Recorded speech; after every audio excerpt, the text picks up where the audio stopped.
guys, it's Logan Broadbent, and this is a special edition of Can You Catch That? Flyer than a boomerang, can you catch that? So now that a lot of you guys have boomerangs, I'm going to give you some tips and tricks to make you a great boomerang competitor. Alright guys, so first we're going to talk about how to hold your boomerang, okay? There's a few different ways to grip your boomerang. The grip that I use is typically a pinch grip, where I'm using my thumb and my index finger to hold the boomerang just like this. The second is a pistol grip, where you might wrap one finger around the front wing of the boomerang. And then the third might be a double pistol, where maybe you hold two fingers around the wing. For me, to get the most power and the most spin, I always like to use the pinch grip. And whenever you're holding your boomerang, you want to bring this arm back toward your forearm, okay? So you want to lean the boomerang back in your hand.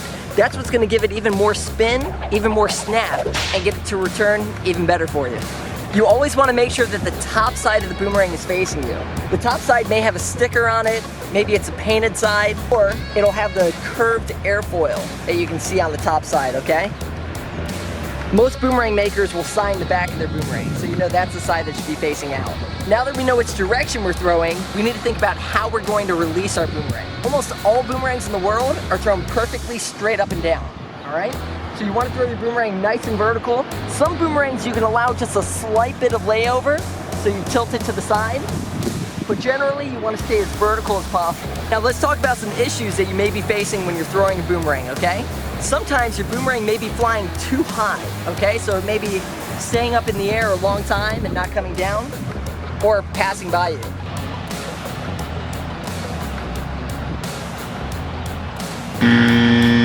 Here's how you're going to fix that issue.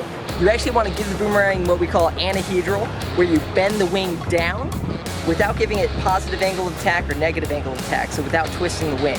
So you want to bend the wing down. You can start with one or two wings, and that will allow it to fly lower in its flight.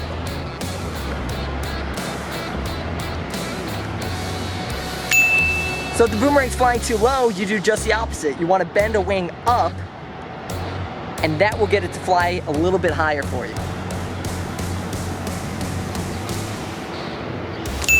Keep it off the ground. If the boomerang is flying too short, what you can do is you can give it positive angle of attack.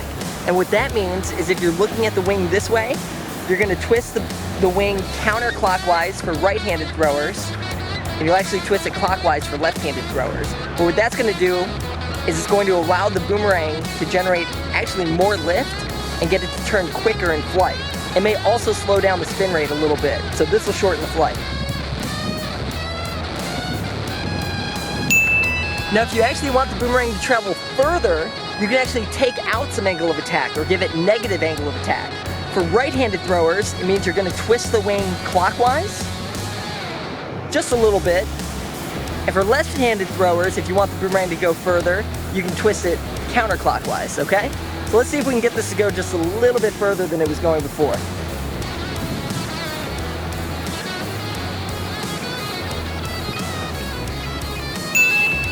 Now, of course, with extra distance, you may lose just a little bit of accuracy. All right, so if your boomerang lands in front of you, it means you threw too far to the right if you're a right-handed thrower. It means you threw too far to the left if you're a left-handed thrower. But for righties, what you're gonna wanna do is you're gonna wanna adjust your throw a little bit more to the left, and that should get it to come right back.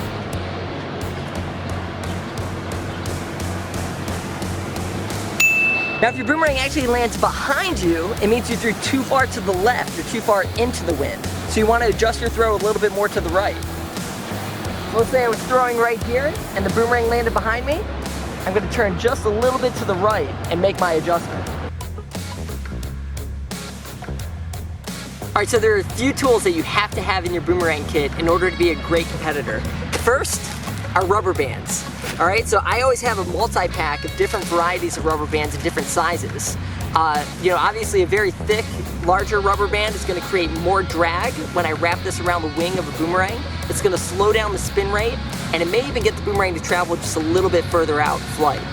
The other device are VELCRO dots. So I always use VELCRO dots to create drag without adding a lot of weight to the boomerang. So you can actually take a VELCRO dot off, and you can put it right in the center of the boomerang, and that'll actually get it to drop out of its flight just a little bit faster. It slows down the spin rate just a little bit. You can also put them about midway out in the wings. And then the third and maybe most important tool is having lead tape. So this is weighted tape, which I can actually put out toward the end of the wings if I want the boomerang to travel further, or I can put in the center if I want the boomerang to lay out a little bit quicker in its flight. So there's a lot of different ways that we use lead tape in competition. Usually the best use of lead tape is just to get the boomerang to travel further in its flight.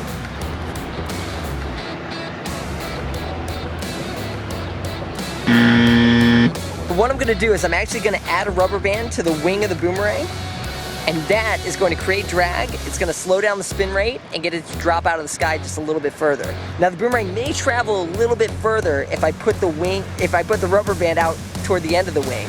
It may travel just a little bit shorter if I put the rubber band right here in the center, which you can also do.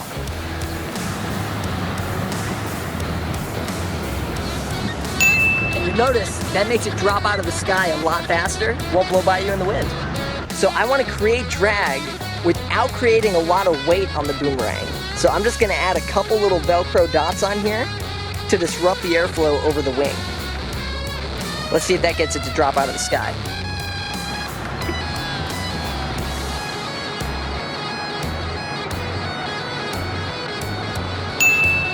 Alright guys, so this boomerang isn't traveling far enough for me for competition. So what I want to do is I want to add a little bit of weight to the end of each of these wings to get it to fly even further. So I'm going to take some lead tape, I'm going to tear it into a few pieces, and I'm going to add an even amount to the end of each wing. Now, we use lead tape because it doesn't add a lot of drag, so it won't disrupt the airflow over the top side or the bottom side of the wing. But it will give it just a little bit more distance.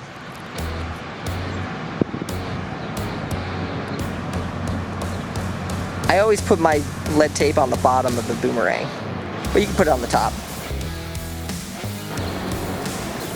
Oh yeah, that's going a lot further. It still flies great. So you notice that boomerang flew further and it stayed vertical in flight. If I want the boomerang to lay out just a little bit sooner, I'll take the lead tape and I'll actually weight the center of the boomerang.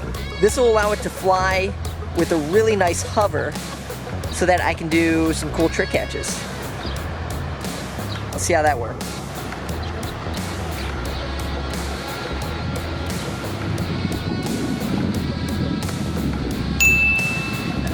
Alright guys, so one more trick that I'm going to teach you is that you can actually use coins to weight underneath your boomerangs. So these are actually Japanese coins because this is made by my friend Takeshi in Japan.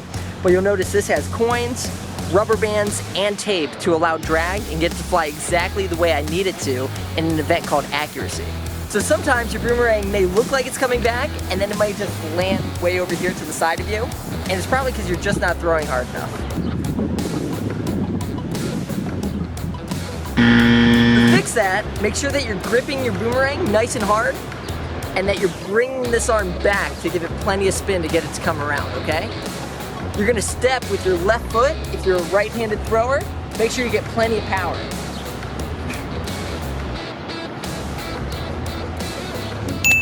That may have been too much. One of the most common mistakes that new throwers make is they actually lay the boomerang over and they throw it sidearm. Even if you think you're throwing the boomerang perfectly vertical, it may be coming out of your hand just a little bit sideways.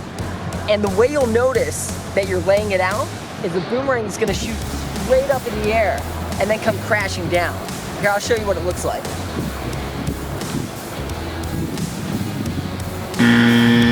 Here's a couple tips to keep your boomerang nice and vertical in flight. The first is making a thumbs down at the end of your throw.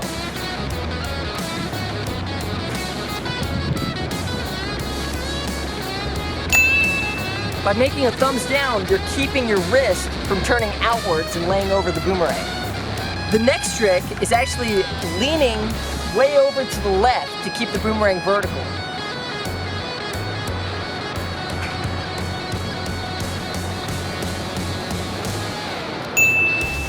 Now by leaning left, I'm taking what may be an already laid over flight and making it nice and vertical, just like this. So some people think you have to throw a boomerang way up in the air, and that's definitely not the case. You can throw a boomerang straight out in front of you, basically at the horizon. Here's what happens if you throw a boomerang too high.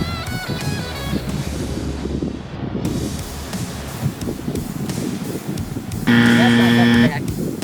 And here's what happens if you throw a boomerang too low. It's kind of fun to watch.